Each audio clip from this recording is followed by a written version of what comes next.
umat Rasulullah itu kada akan masuk neraka kecuali yang beriman. Maksudnya umat ini kan, umat itu kan ada dua, ada umat berdakwah, ada umatul istijabah. Ada umat-umat dakwah seberataan kafir umat Rasulullah, seberataan manusia yang ada di bumi ini umat Rasulullah. Tapi nak kafir itu umat berdakwah, umat yang sampai dakwah kepada mereka, tapi mereka tidak mau beriman. Ada pun kita yang beriman itu umatul istijabah, kita yang mau menerima dakwahnya, beriman dengan dakwahnya Rasulullah SAW. Nah, bagi yang beriman dengan baginda Rasulullah SAW, kada akan masuk neraka kecuali itu kada ada misi kebaikan itu sekali. Sebagaimana kosongnya batu daripada daun. Artinya batu kada mungkin menumbuhkan daun. Artinya batu itu kada mungkin berdaun. Artinya kosong sama sekali.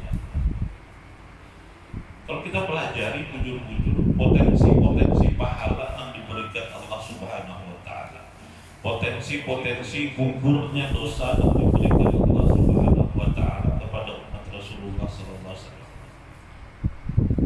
itu bisa kita simpulkan kalau sampai masuk neraka dua berarti dasar liwat. Bah, kita berwudu kan ada fadilah wudu itu, tapi belum sampaikan sedikit. Kita berwudu berapa kali sehari? Setiap kita berwudu itu ukuran dosa dari wajah kita, dari atrafil lihiyah, daripada sisi-sisi jangkul kita basuh tangan kita, ukuran dosa-dosa yang dilakukan tangan itu daripada ujung-ujung kuku kita membasuh kaki kita membasuh kepala kita, itu seberataan mengukurkan dosa.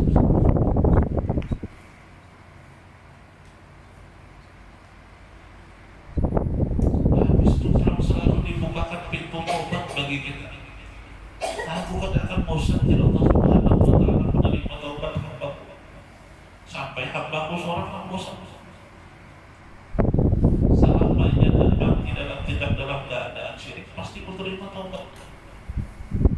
Bertaubat di pagi hari diterima Allah Subhanahu wa Ta'ala. Tegawi pulang dosa di siang hari. Bertaubat pulang di malam hari, diterima pulang oleh Allah Subhanahu.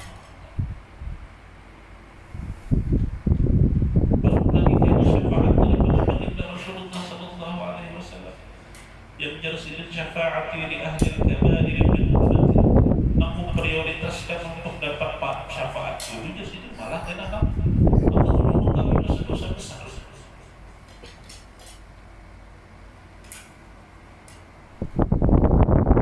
Jadi kalau sampai ke umat Rasulullah itu, dan memang Allah menghendaki seperti itu, dan jangan sampai masuk ke dalam neraka juga, berarti memang liwar dari Rasulullah, kosong lalu dari kebaikan. Meskipun begitu, tetap memang hidupnya masuk surga. Selamanya Allah akhriju makana fi qalbihi mithqala habatin minal iman. Keluarkan ya Allah kepada para malaikat yang di dalam hatinya itu ada sekecil zarrah ada daripada iman. Sampai terakhir adna min mithqali zarrah. Lebih kecil lagi daripada itu. Selama ada sehingga keluarkan siapa yang pernah mengucap la ilaha illallah meskipun hanya sekali dalam hidupnya. Nah, itu khususiyat yang diberikan Allah kepada Rasulullah.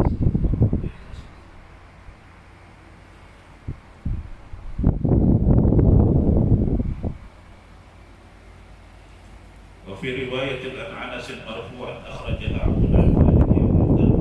innal jannata muharramatun ala jami'il khalqi hatta sesungguhnya surga itu diharamkan. Artinya tidak ada yang kawal memasuki surga daripada semua makhluk sampai hatta yadkhulaha ay Muhammadun sallallahu alaihi wasallam, sampai Rasulullah sallallahu alaihi wasallam yang pertama akan memasukinya. Wa ummatuhu umatnya Rasulullah sallallahu alaihi wasallam. Sifat mereka itu seperti apa? Shalihun bin mereka berpuasa di siang hari, ruhbanun bil lail, banyak beribadah di malam hari. Aqbalu minhum Aku menerima daripada mereka itu meskipun sedekah ataupun amal yang kecil atau amal yang sedikit ya Allah Subhanahu wa taala. Wa udkhiluhumul jannata bi syahadati an la ilaha illallah. Dan kelak akan masukkan mereka itu ke surga dengan persaksian mereka bahwa tiada Tuhan selain kita umat nampak mulia, insyaallah. Dan kita sebenarnya pertama bersama baginda Rasulullah SAW dimasukkan Allah ke dalam surga.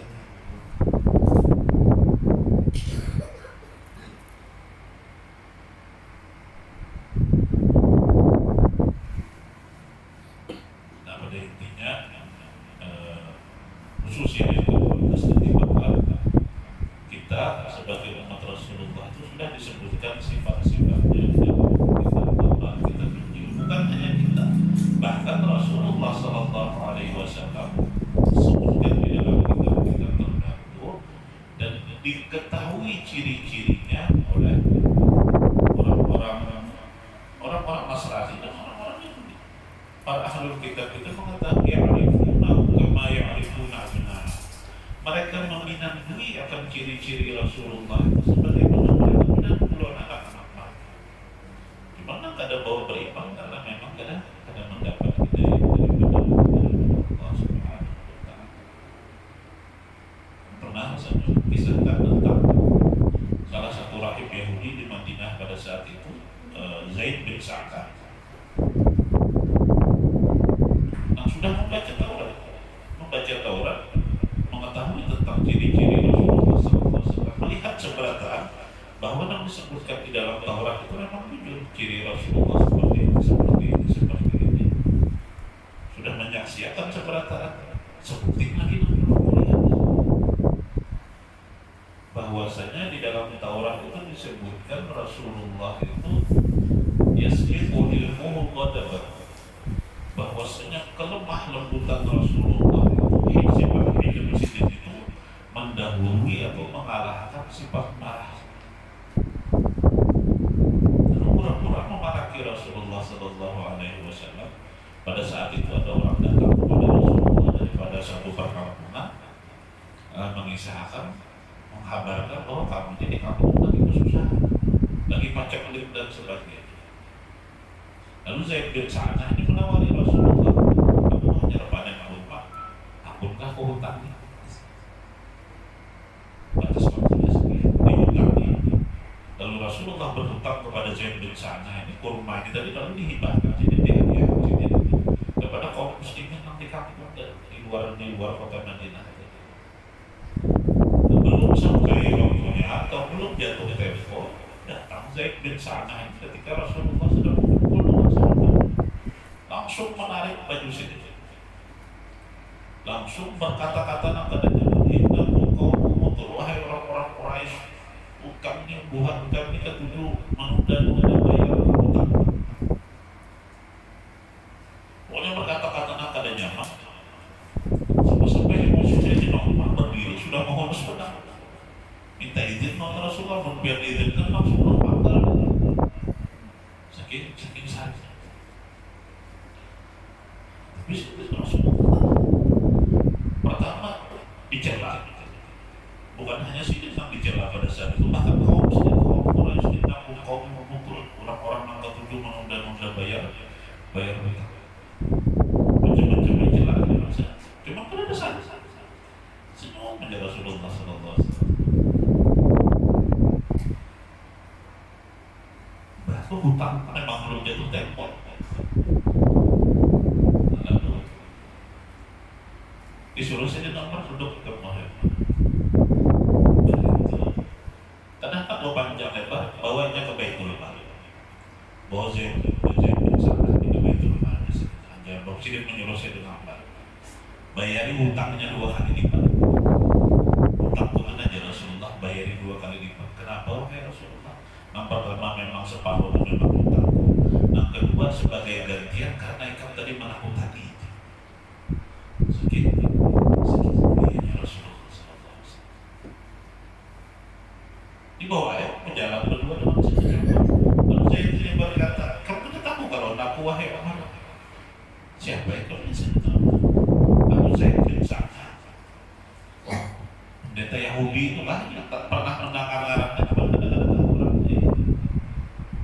kamu tadi nak menyaksikan aja bahwa yang dikatakan Allah diberikan Allah di dalam Taurat kamu baca itu mengenai sifat-sifat Rasulullah itu memang wujud.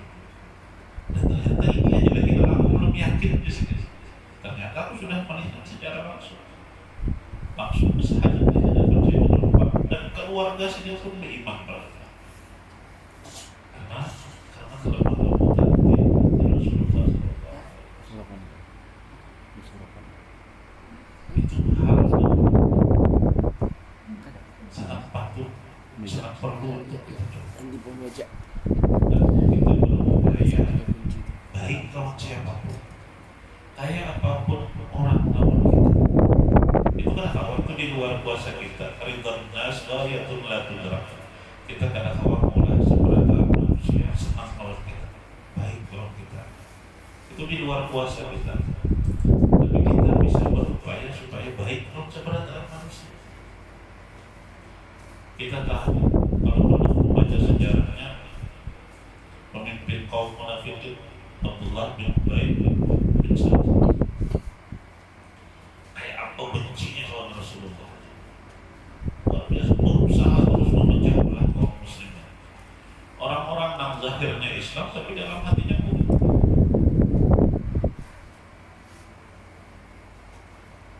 Macam-macam siasatnya untuk memecah belah kaum muslimin. Sampai kehendak Allah lah Abdullah bin Ubay bin Salul ini bisi anak namanya Abdullah juga. Abdullah anaknya ini pernah minta izin sama Rasulullah. Wahai Rasulullah, amun pian izinkan pulang memanggil kepada Allah.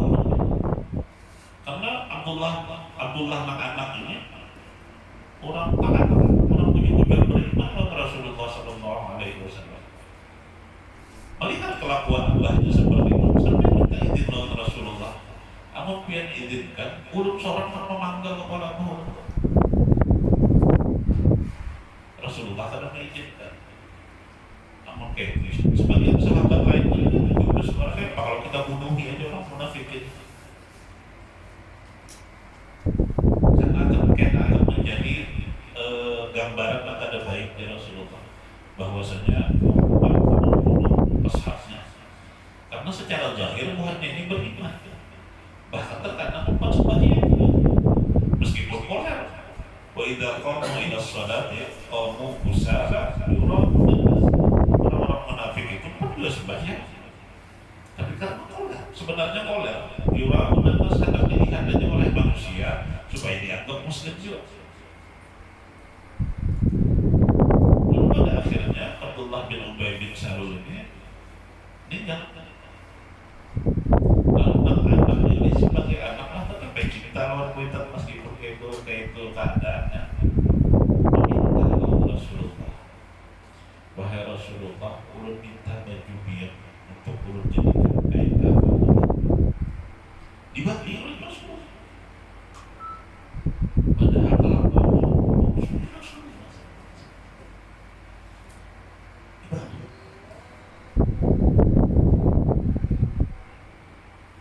Kemudian Rasulullah bahkan meminta maaf. Kalau pada khilaf itu empat mensolatkan juga. Karena waktu itu Rasulullah itu diberi pilihan oleh Allah. Istaghfir lahu aw la tastaghfir lahu. Kau boleh memintakan ampun bagi mereka ataupun tidak.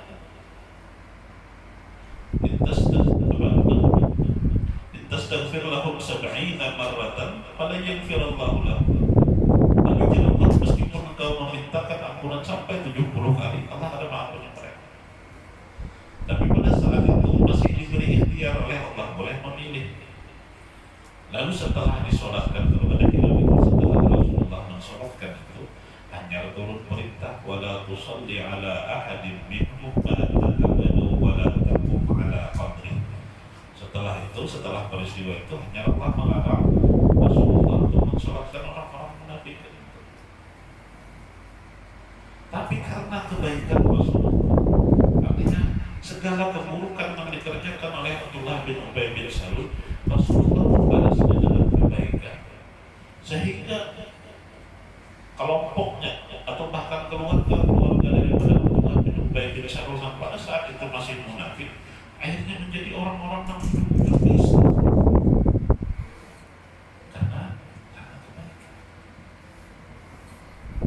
Terkadang kita mendakwai orang itu tidak perlu dengan nasihat, tidak perlu dengan dalil, apa yang kita tampakkan dari perilaku kita. Sampai salah satu ulama di Mesir, Muhammad pernah bersuara, al-Islam mahjumun bil muslimin. Ajaran-ajaran Islam itu justru terhijabnya oleh perilaku orang-orang Islam sendiri. Islam mengajarkan kebersihan, tapi orang Islam sudah berjuang sampah sembarangan. Akhirnya kan tertutup. Jadi kita menampakkan ajaran-ajaran Islam itu dari perilaku-perilaku kita sehari.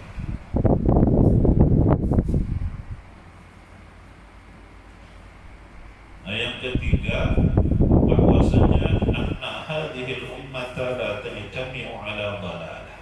Bahwasanya umat Rasulullah yang ke-13, bahwa sesungguhnya umat Rasulullah ini kada akan bersatu di dalam kesesatan. Yang dimaksud umat ini seluruh umat Rasulullah. Kada mungkin bersepakat untuk terhadap suatu kesesatan. Karena apabila ada kemungkaran, apabila ada kesesatan, pasti ada sebagian yang akan meluruskan. Karena mungkin seluruh umat bersepakat sebagaimana kaum Nabi mayoritas atau hampir seluruhnya menjadi orang-orang yang menyimpang secara seksual. Ikhtassallahu hadhihi al-ummata bi alla tajtami'a ala dhalalah wa nasha'a min dhalika anna ijma'ahum hujjah. Daripada khususiat yang Allah berikan ini, lalu muncul kaidah bahwasanya ijma atau kesepakatan, mobil khusus ini kesepakatan para imam mujtahid, bahwasanya apabila imam-imam al-mujtahid itu bersepakat dalam satu perkara, maka kesepakatan itu adalah hujjah, adalah dalil bagi kita kaum muslimin. Dan dalil bagi kita kaum muslimin kan ada 4. Ada Al-Quran, ada As-Sunnah, ada Al-Ijma', ada Qiyas.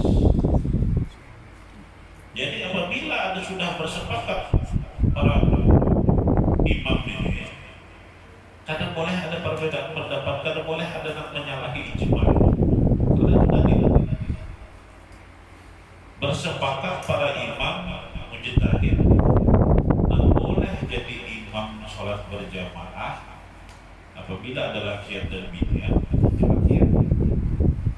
Ada yang menyalahi itu misalnya, boleh kayaknya binian jadi imam bagi laki, maka tak apa, karena itu suatu ijma'.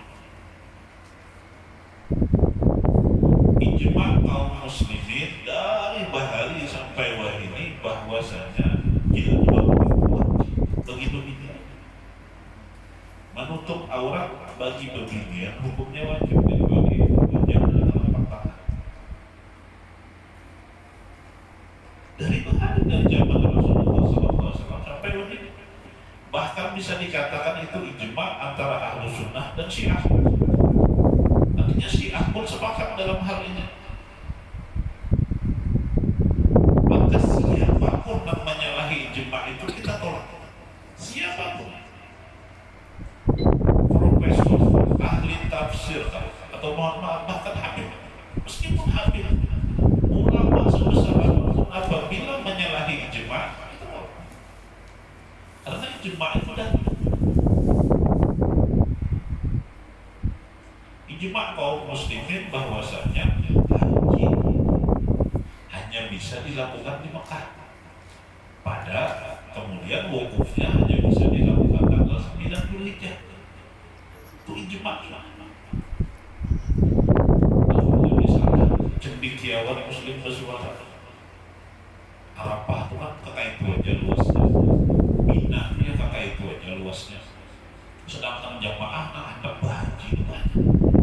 Ada mau menampung kalau berhaji di negara masing-masing aja, ada mungkin atau tanggal, ataupun misalnya berhajinya tetap di Makkah tapi tanggalnya itu karena ada 6 bulan Dzulhijjah, karena ada 6 bulan Syawal. Kalau karena menyalahi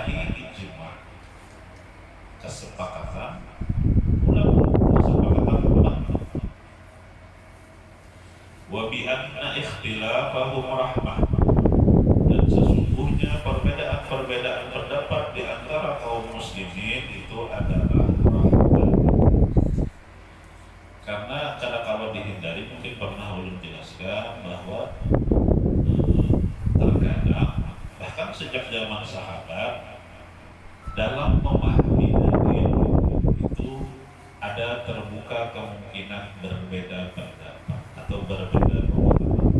Selama sama-sama berlandaskan dalil, itu berlapang dada aja, itu jadi rahmat bagi kita. Kita dalam mazhab kita bersentuhan tangan dengan yang lain mahram, tidak pulang kita umrah atau haji, tawaf kita di seputaran Ka'bah, bercampur lakian binian, bercampur dengan orang-orang yang beda pemahaman dengan kita. Dalam hukum itulah kita ini sudah menjaga, misalnya supaya ada kegaduhan. Datangnya binian Mesir, binian Turki, ditunjulnya sini kita. Dan sini terbuka ketika tawaf tunjulnya. Kalau kita tetap kokoh dengan mazhab Imam Syafi'i berarti datang wudu misalnya setengah putaran hanya wudu mulai pula beberapa langkah dikaitkan orang batal pula sehari yang dipotong tawaf. Lalu ulama membolehkan, kalau kayak itu karena memberatkan boleh aja dulu pada saat itu mengupati pendapatnya mazhab Imam Hanafi bahwa bersentuhan pada antara laki dan binian pada membatalkan. Akhirnya kan perbedaan pendapat itu menjadi rahmat bagi kita, menjadi kemudahan bagi kita.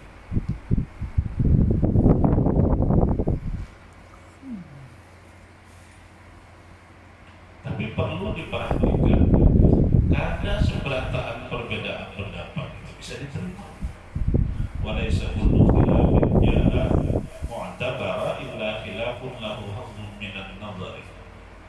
Karena seberantakan perbedaan pendapat itu harus saling menghormati. Kalau memang menyimpang dari kaidah syariat, harus kita tolak dan kita nyatakan sesat. Contoh sebagai bulan Ramadan,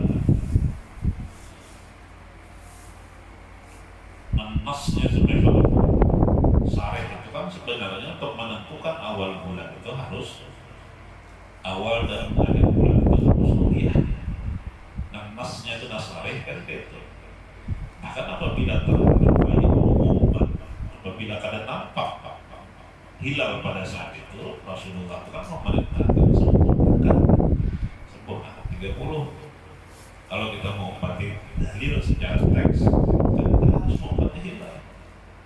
Tapi ada sebagian daripada kawan-kawan kita di Muhammadiyah yang memahami dalilnya secara kontekstual, karena ada beberapa rujukan dari yang lain. Lalu memahaminya memang kondisi pada saat itu bulan tidak bisa dihilal pada waktu dilihat itu. Sekarang kan ilmu pengetahuan, ilmu astronomi jadi sudah berkembang sedemikian besar. Jadi kita ada pakai lagi hilal, ru'yatul hilal kita pakai bisa. Nah ini dua-duanya kita berlapang dada karena sama-sama berdasarkan dalil, cuma cara memahami dalilnya berbeda. Yang paling masyhur kan mungkin pernah berkisahkan dua kisah sahabat Nabi diperintahkan Rasulullah atau Bani Quraidah. Lalu Sidin berpesan, la yusalliyanna ahaduna asraila fi Bani Quraidah. Jangan ada siapapun di sini langsung bahaya asal kecuali di Bani Quraidah, perkampungan Yahudi. Pulang di tengah jalan masuk puasa. Sebagian sahabat nih hebat kita nih, aja dulu dengan perintahnya gitu. Ternyata berjalan lagi sudah para maghrib, Bani Quraidah harus dihukum. Nah sebagian berpegang kepada teks, artinya lapas dari Rasulullah tidak sekadar kecuali di Bani Quraidah. Sebagian lagi memahaminya secara konteks, artinya aja maksud Rasulullah itu jangan berlambat-lambat, usahakan kalau bisa sebelum maghrib sudah sampai kan, itu maksudnya jadi sempat sembahyang di sana menurut pemahaman sebagian sahabat Nabi. Akhirnya terpecah, sebagian sembahyang di jalan sebelum sampai Bani Quraidah, sebagian tidak. Pokoknya Rasulullah di Bani Quraidah biar isya, biar malam, pokoknya kita sembahyang asal kan. Karena kan ada dalil lain juga, main yuti Rasulullah bila taat lawan Rasul sudah sama, taat lawan Allah, atirullah wa atirul kulitnya dilaporkan kepada Rasulullah, Sidin ada mengatakan, ada menyalahkan lagi, ada menyalahkan lagi. Itu kan didikan dari Rasulullah mengenai berlapaknya berbeda. Toh seperti itulah di penentuan awal dan akhir bulan. Lalu ada tiba-tiba hari rayanya 4 hari berdahulu. Sudah bertelepon Allah.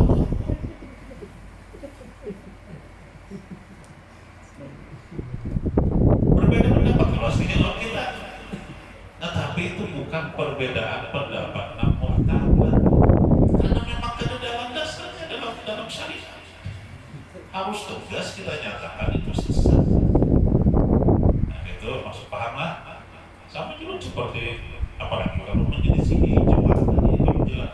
Kalau berbeda pendapat kan masih mungkin selama ada dalil. Tapi kalau sudah menyelisih ijma, ya pun membawa dalil.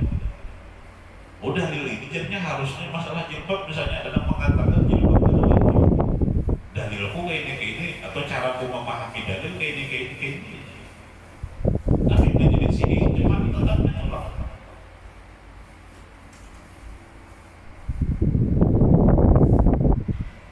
Karena ikhtilafu man qablahum adzab. Adapun umat-umat yang sebelum kita perbedaan pendapat di antara mereka itu yang mendatangkan azab.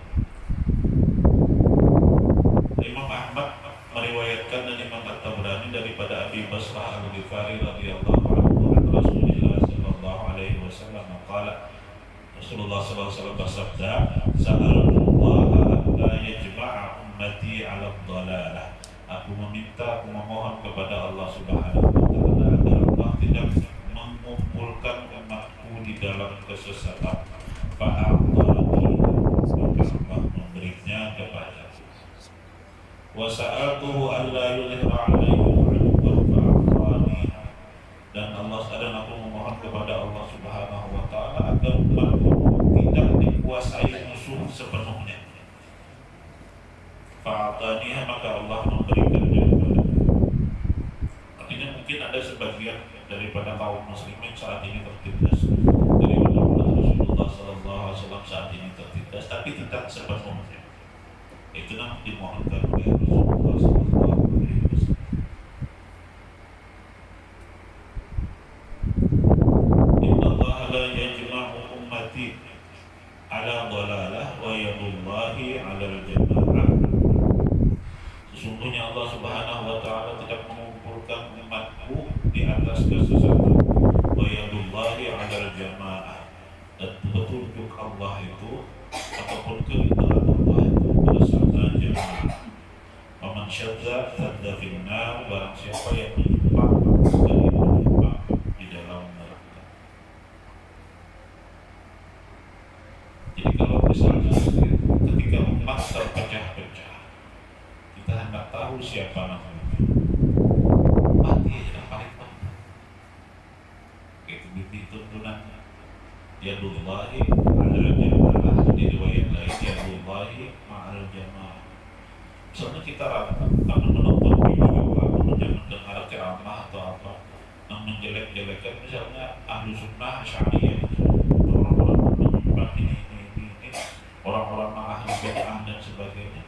Tapi kita lihat realita mayoritas kaum muslimin sedunia kalau pada Asy'ari Maturidi mayoritas. Dan ketika mayoritas itu maka kita yakin bahwa umat Rasulullah sebanyak itu karena mungkin dikumpulkan Allah dalam kesesatan.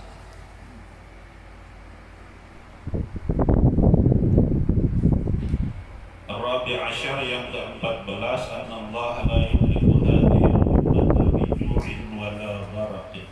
Bahwasanya sesungguhnya Allah kadang akan membinasakan umat Rasulullah. Apabila disebut umat maka seluruh yang dimaksud itu seluruh umat Rasulullah kadang mungkin dibinasakan dengan kelaparan ataupun tenggelam. Kalau Nabi Nuh seberataan yang kada beriman pada saat itu Allah binasakan. Lalu ada yang bertanya kenapa itu ketika terjadi tsunami sekian ratus ribu meninggal dalam itu hanya sebagian. Yang dimaksud oleh khususiyat ini adalah karena seberataan umat Rasul.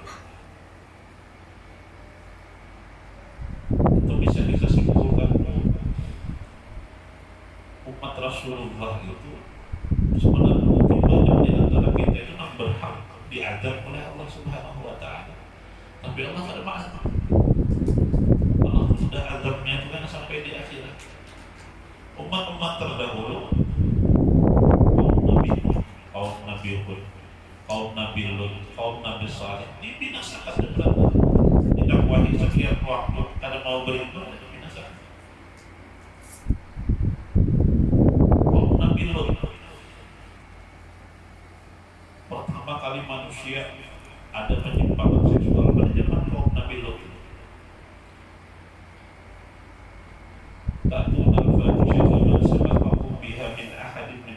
Tidak pernah dikerjakan oleh manusia sebelum kalian jangan bilang.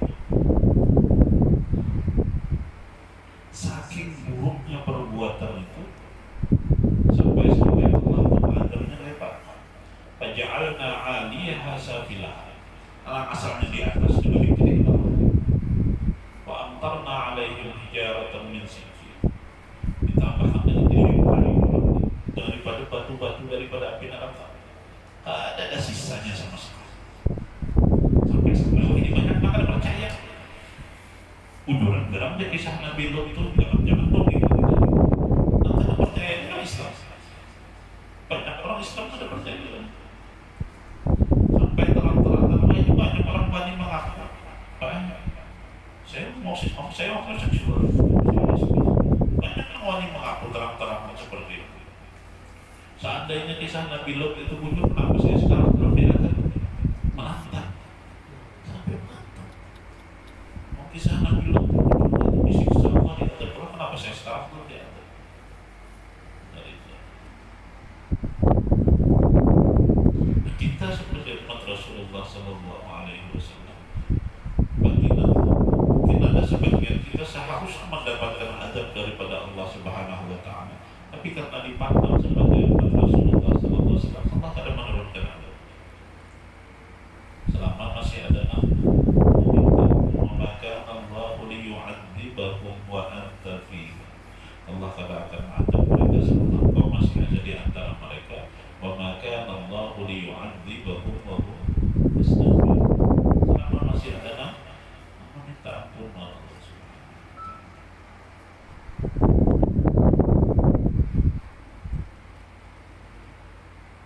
Wa akhraja Ibnu Abi Syaibah an Nabi sallallahu alaihi wasallam qala sesungguhnya Rasulullah sallallahu alaihi wasallam bersabda, sa'altu Rabbi an la yuhlika ummati bisan.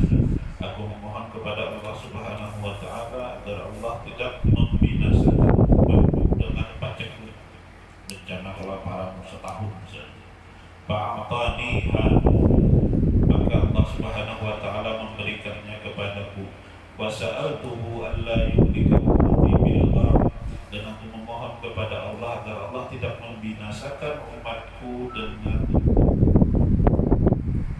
tenggelam. Fa'ataniha, maka Allah Subhanahu wa taala mengabulkannya bagiku. Wa sa'altuhu alla yaj'ala ba'sahum bainakum, dan aku memohon kepada Allah Subhanahu wa taala agar jangan terjadi perpecahan yang bisa menyebabkan saling bunuh, saling perang antara sesama umatku. Baru dan alaiya, maka Allah Subhanahu wa taala akan kembalikan.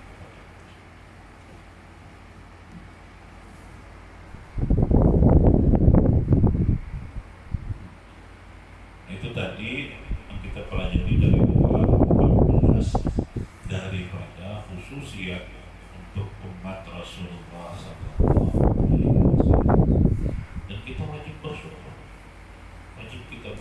bahwa kita diciptakan oleh Allah Subhanahu wa taala tanpa kita meminta sebagai umat baginda Rasulullah SAW.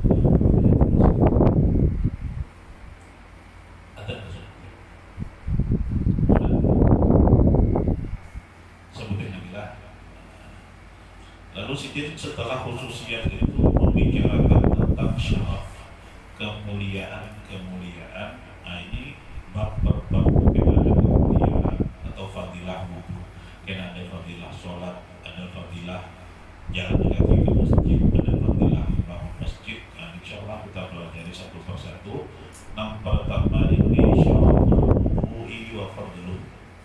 kemuliaan syariat wudu dan keistimewaannya.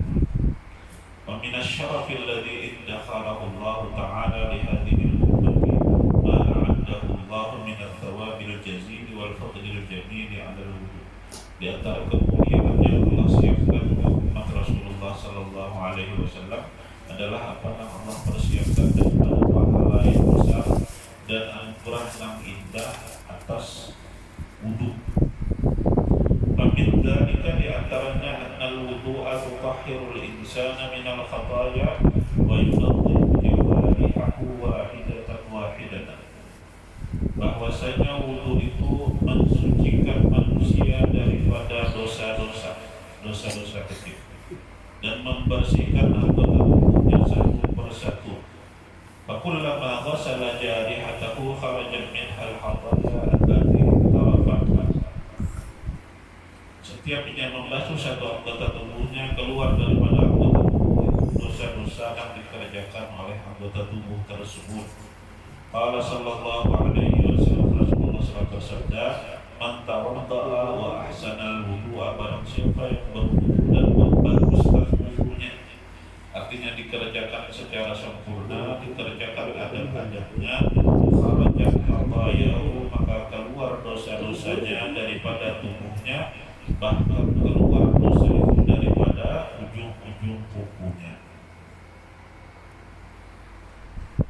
Daripada Abi Hurairah radhiyallahu anhu, sini berkata bahwasanya Rasulullah sallallahu alaihi wasallam bersabda, "Idza tawadda'a al-'abdul muslim," apabila seorang hamba yang muslim awil mukmin atau yang beriman berwudu, faghasala wajhahu, kemudian dia membasuh wajahnya, kharaja min wajhihi kullu khati'atin nadhara ilaiha bi'ainihi ma'al ma'i aw ma'a akhir qatratil. Ketika kita membasuh wajah, maka dari wajah ini kan berpotensi untuk mengerjakan dosa itu biasanya keluar rumah, lihat kebinian kumas, jangan dosa. Kalau terlihat sekilas saja sudah betul-betul alhamdulillah. Tapi kalau sudah berhemat, kalau sudah berhemat jadi dosa. Kalau terlihat sekilas kadang-kadang dosa.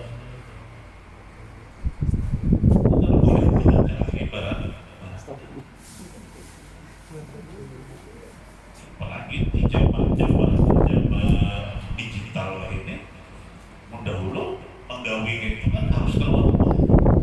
Di dalam rumah kan ada tetamu bini, wah ini kan tinggal buka TikTok, tinggal buka IG, terus saja nanti tinggal lihat melihat orang berjoget ke apa. Artinya dosa dari mata kita. Nah, berwudu kita bujur-bujur dibaguskan wudunya, luruh dosa itu beriringan dengan titiknya baju, bahkan sampai titikan air nan berhabisan, atau akhir qatril ma, sampai ke titik air nan berhabisan. Faiza ghasala yadayhi, apabila dia membasuh kedua tangannya, kharaja min yadayhi kullu khati'atin kama tashadda yadahu ma'al ma'a akhir qatril ma. Ketika membasuh tangan, macam-macam dosa yang dikerjakan oleh tangan ini kan juga gugur.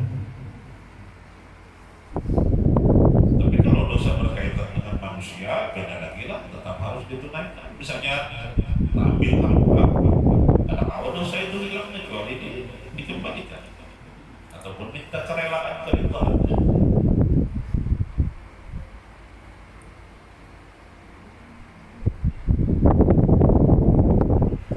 Faiza ghasala rijlaihi, apabila membasuh kedua kakinya, kedua setiap dosa yang dikerjakan oleh kakinya. Kaki ini melangkah ke tempat yang disebut adalah maksiatan. Dosa batas. Orkes komputer misalnya lihat biduan mata berdosa, batis pun berdosa. Karena batis melangkah. Dan ketika kita basuh batis ini, keluar dosa yang disebabkan oleh batis. Hatta yakhruja naqiyan minal dzunub, maka ketika setelah selesai wudu dosa-dosa kecil. Makanya dalam mazhab Syafi'i makruh hukumnya berwudu. Apabila sudah berwudu itu biarkan dia karing sholat. Makanya dikumpulan dosanya. Biarkan dia karing sholat. Dimakruhkan untuk memakai anduk atau tisu. Biarkan dia karing sholat. Kemudian di riwayat lain bahwasanya Rasulullah SAW bersabda, siapapun dari kalian rajulun seorang laki-laki atau perempuan yuqarribu yang mendekat-dekat airnya untuk berwudu itu, fayumadmidu, kemudian dia berkumur-kumur, wa yastanshik, kemudian memasukkan air ke hidung, fayantahiru, kemudian dikeluarkan ini.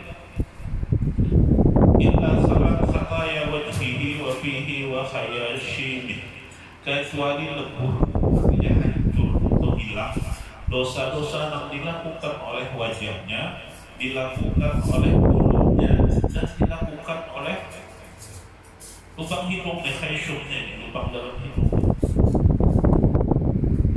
Lewat pembinian pakai parfum, dihirup, dosa hidung dosa. Mulut kita misalnya mengucapkan macam-macam dosa dimuntung. Ketika kita berkumur-kumur sebelum berwudu, itu bisa menyebabkan hilangnya dosa tersebut. Itu juga ketiganya membasuh wajahnya sebagaimana diperintahkan Allah apabila dilakukan secara sempurna, hilang dosa-dosa wajah. Kemudian ketika membasuh tangan, hilang dosa-dosa tangan, atau luruh dosa-dosa tangan, itu lebur dosa-dosa tangan itu.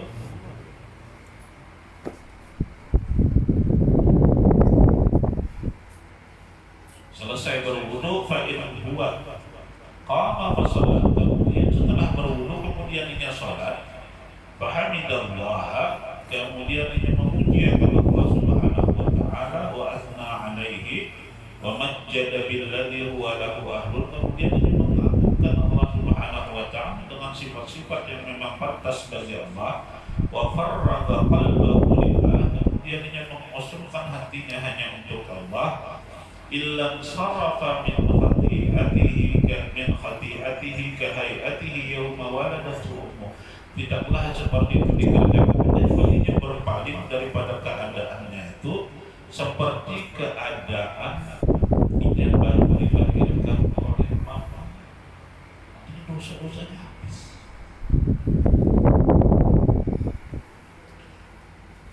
Makanya untuk berwudu ini jangan lagi hanya sekedar rutinitas kita. Kita sadari betul-betul bahwa kita berwudu ini melaksanakan perintah Allah, bukan sekedar rutinitas. Karena kalau dilogikakan kan sebenarnya aneh. Misalnya kita makan tuh, keluarkan angin, atau kita buang air kecil, dan keluarkan dari kemaluan kita. Kenapa? Dibasuh muka, lewat tangan, lewat batis, lewat rambut. Sementara karena kotor sebenarnya lain itu. Ketika kita menyebut hadas, kan untuk menghilangkan hadas. Hadas kan dari dua lubang itu tadi aja. Tapi kenapa disuruh dibasuh? Jadi kita berwudu itu semata-mata Allah memerintahkan seperti itu. Jadi kita berwudu itu dalam keadaan sadar bahwa kita ini melaksanakan perintah.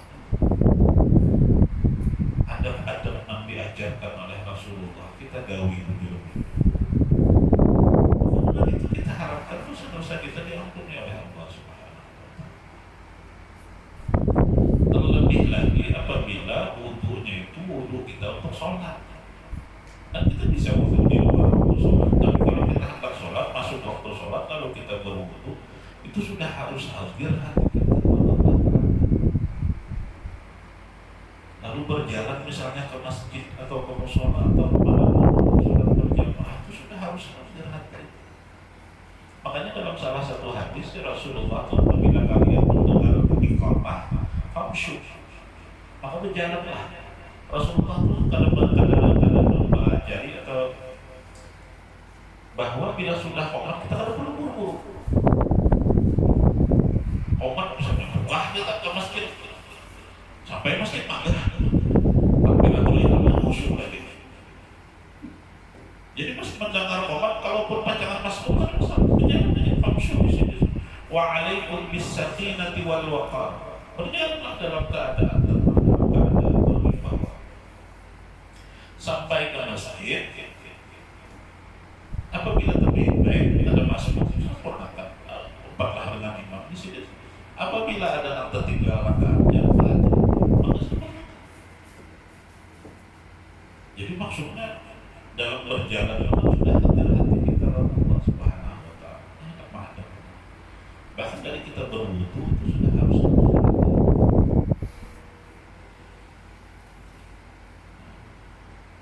Rasulullah bersabda, "Ala adullukum ala ma yamhullahu bihi al-khataya wa yarfa'u bihi ad-darajat." Maka kalian aku beri petunjuk padanya sesuatu yang dengannya Allah menghapus dosa dan meninggikan derajat. Qalu bala ya Rasulullah. Tentu saja kami hendak wahai Rasulullah. Yang pertama aja sini isbabul wudu, menyempurnakan wudu dalam keadaan paling gampang itu subuh, musim dingin ya. Di negara memang ada musim dingin. Kalau kita kan dingin kayak itu ya lah. Merasakan wudu enak di Mesir misalnya atau di Turki, subuhnya itu 0 derajat. Banyak tuh dasar kayak banyak es tuh bang sudah.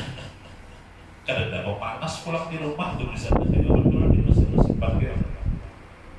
Kadang ada panas di rumah. Kalau di biasa ada sakana, kalau rumah-rumah atau bagus ada sakananya, ada pemanasnya baik dari gas ataupun dari listrik. Tapi kalau rumah-rumah bahan tidak ada pemanasnya, buka keran tuh, bisa kayak baju es.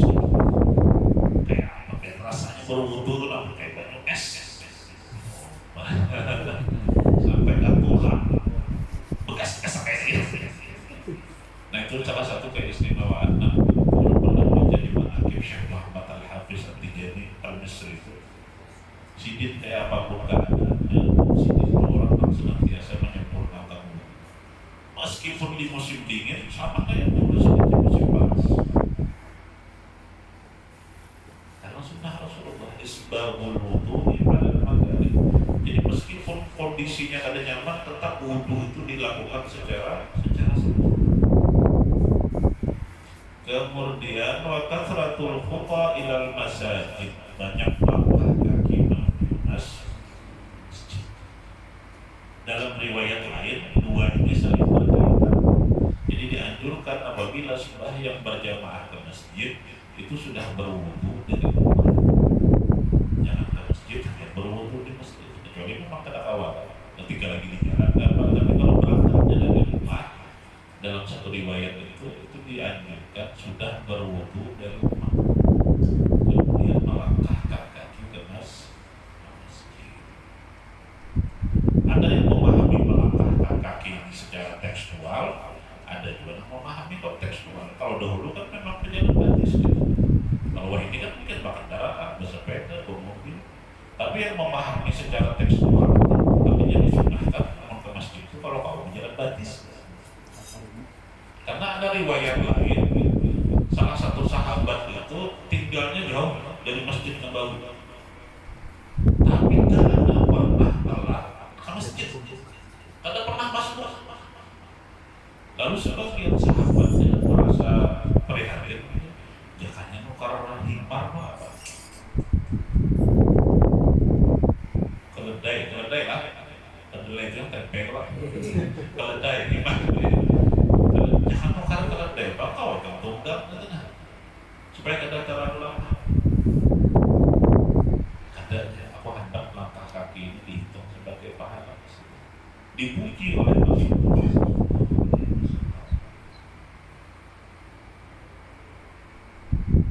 Kalau memang masjidnya dari rumah kada terlalu jauh, memang baiknya untuk mengamalkan hadis Rasulullah bahwa memang berjalan di masjid. Tapi kalau kita mau basah baik bahwa insya Allah kendaraan pun setiap setiap putaran ronda tuh jadi pahala. Kalau Jarul Abdul Somad setiap tetesan bensin insya Allah jadi pahala. Kita kadang-kadang membatasi rahmat Allah Subhanahu wa Ta'ala. Tapi kalau memang kita tak mengamalkan hadisnya, meskipun tidak terlalu jauh, bagus bisa berjalan terus. Penyakit kita wah ini kan memang koler badan, berjalan bagus itu ya. Al-Baqarah ini rumah itu kendaraan. Lalu timbul penyakit macam-macam. Malas banget bergerak. Wattidharu sholati ba'da shalah, dan hati senantiasa dalam keadaan menunggu-nunggu datangnya waktu sholat. Ini kita sholat harusnya isya, sudah isya, cuman hati kita tuh rindu sudah menghadap sholat subuh. Dan sholat subuh rindu hati kita menghadap sholat subuh. Kayak itu terus menerus. Apabila tidak perkara ini ada dalam diri kita, maka insya Allah dosa-dosa kita diampuni, ditinggikan derajat kita. Fadzalikumur riba, fadzalikumur riba, fadzalikumur riba. Itulah disini berjuang. Itulah keikhlasan. Dan yang terakhir daripada kemuliaan wudu itu, anna syahadata ba'da wudu'i sababun ilal jannah. Bahwasanya kita mengucap syahadat setelah kita berwudu itu bisa menjadi sebab kita dimasukkan Allah ke dalam surga. Daripada Sayyidina Umar bin Al-Khattab radhiyallahu anhu sedikit berkata, Rasulullah sallallahu alaihi wasallam bersabda, barang siapa yang berwudu kemudian dia membaguskan wudunya, artinya adab-adabnya dari mulai berkumur, dari mulai istinsyak dijaga betul-betul, fa'ahsana itu kurang lebih kira-kira kalau misalnya batas kita di sini, batas anggota wudu itu di sini, latihan sampai sini. Itu ihsanul wudu atau isbahul wudu. Kalau batas kaki itu sampai mata kaki, kita latihan. Meskipun dalam madhab Syafi'i itu kan cukup 3 hal lain. Lebih bagus kalau kita langsung sepada taat. Itu ihsanul wudu atau isbahul wudu. Dan setiap nangkena banyu yang menjadi cahaya kalau bagi kita dengan sampai sini kan bercahaya sebenarnya. Sampai ke latihan-latihannya bercahaya. Barang siapa berwudu kemudian dia membaguskan wudunya, kemudian berkata atau berdoa setelah wudu itu, asyhadu an la ilaha illallah wahdahu la syarika lah wa anna muhammadan abduhu wa rasuluh, Allahumma ij'alni minal tawwabin waj'alni minal mutatahhirin, futihat lahu abwabul jannati thamaniyah. Maka dengan yang dikerjakannya itu akan dibukakan baginya 8 pintu surga. Yadkhuluha min ayyiha syaa. Dipersilahkan kelak baginya untuk memasuki dari pintu mana aja yang dikehendaki. Memasukkan kita ke dalam surganya bersama baginda Rasulullah SAW. Sebagaimana diajarkan guru kita, mudah-mudahan kita bisa termasuk orang-orang karena luar biasa ya. Dosa-dosa yang jadi jangan mau wudu itu lalu merasa berat.